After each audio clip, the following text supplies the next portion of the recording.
ये कहानी शुरू होती है चांद रात से। चांद रात की ठंडी और खुशगवार शाम थी। आसमान पर हल्के हल्के बादल थे और पूरा शहर ईद के चांद का बेसब्री से इंतजार कर रहा था।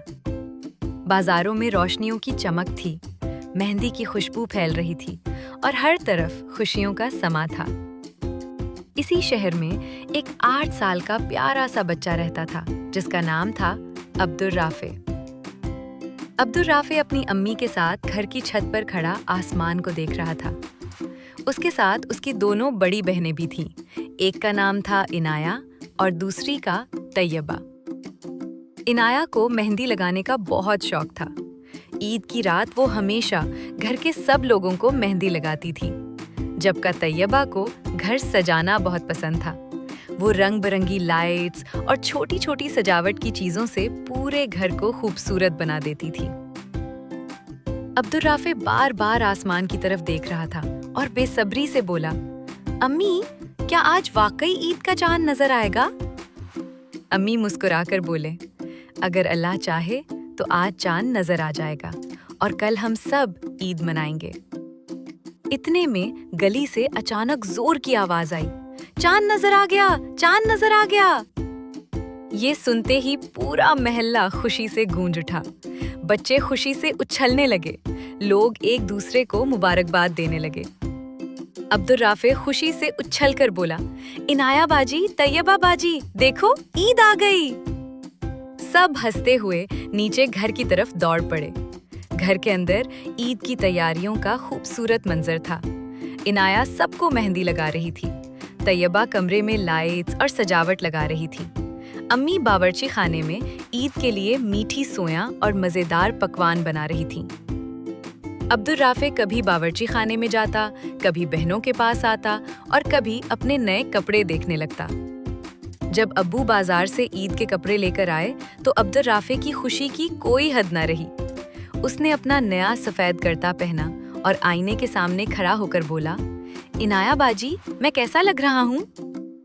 इनाया हंसकर बोली, माशाअल्लाह, आज तो हमारा भाई सबसे ज्यादा खूबसूरत लग रहा है।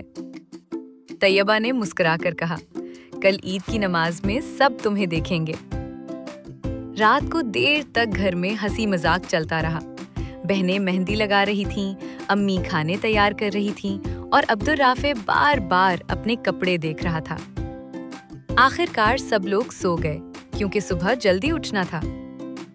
सुबह फजर से पहले ही अब्दुल राफे की आंख खुल गई। आज ईद का दिन था। उसने जल्दी से नहाकर अपना नया लिबास पहना। इनाया और तैयबा भी नए कपड़ों में बहुत खूबसूरत लग रही थीं। अम्मी ने सबको प्यार से देखा और कहा, माशाअल्लाह, आज तो मेरा घर ईद की तरह चमक रहा है। फिर अब्बू ने अब्दुल राफे से कहा, चलो बेटा, ईद की नमाज के लिए मस्जिद चलते हैं। रास्ते में हर तरफ खुशी का मंजर था।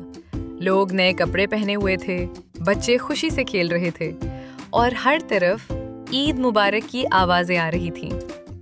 नमाज के बाद लोग एक दूसरे को गले लगाकर कहने लगे, ईद मुबारक। जब वो घर वापस आए तो अम्मी ने मजेदार खाने तैयार किए हुए थे। मेज पर मीठी सोया, कबाब और कई तरह के पकवान रखे हुए थे। अब्दुल राफे खुशी से बोला, वाह अम्मी, आज तो बहुत मजे का खाना है। अब्दुल राफे को सबसे ज्यादा खुशी उस वक्त हुई जब उसे ईदी मिली। इनाया और तैयबा भी उसे प्यार से ईदी देने लगे। अब्दुल राफे हंसते हुए बोला, आज तो मैं अमीर हो गया। दोपहर के बाद अब्बू सब बच्चों को बाहर घुमाने ले गए। बाजार में ईद का मेला लगा हुआ था। रंग बिरंगे गुब्बारे, खिलौने और मिठाइयाँ हर तरफ नजर आ रही थीं। अब्दुल राफे ने झूले लिए, आइसक्रीम खाई और अपनी बहनों के साथ बहुत मजे किए। लेकिन इसी दौरान उसकी नजर एक गरीब बच्चे पर पड़ी। वो सड़क के किनारे खड़ा दूसरों को खुशी से खेलते हुए देख रहा था। उसके कपड़े पुराने थे और चेहरे पर हल्की सी उदासी थी। अब्दुल राफे कुछ देर उसे देखता रहा। फिर उसने अपनी जेब से अपनी ईदी निकाली। वो उस बच्चे के पास गया और आहिस्ता से बोला, ये लो, तुम भी ईद मनाओ। वो बच्चा हैरान रह गया। उसकी आंखों में खुशी के आंसू आ गए। उनाया और तैयबा ये मंजर देखकर बहुत खुश हुईं। उनाया ने आहिस्ता से कहा, देखा तैयबा, हमारा भाई कितना अच्छा है। तैयबा ने मुस्कुराकर जवाब दिया, हाँ, असल ईद तो यही है। शाम को जब सब घर वापस आए तो अब्दुल राफे ने अम्मी को सारी बात बताई। अम्मी ने उसे गले लगाकर कहा, बेटा, ईद की सबसे बड़ी खुशी दूसरों को खुशी देने में होती है। उस दिन अब्दुल राफे को समझ आ गया कि ईद सिर्फ नए कपड़े और खाने का नाम नहीं है, बल्कि मोहब्बत, सखावत और दूसरों के साथ खुशी बांटने का नाम है। और इसीलिए कहा जाता है कि ईद का सबसे खूबसूरत तोहफा दूसरों के चेहरे पर मुस्कुराहट लाना है। अगर आपको ये कहानी पसंद आई हो तो वीडियो को लाइक करें और चैनल को सब्सक्राइब करें ताकि आपको ऐसी मज़ीद खूबसूरत और सबक आमोज़ कहानियाँ मिलती रहें।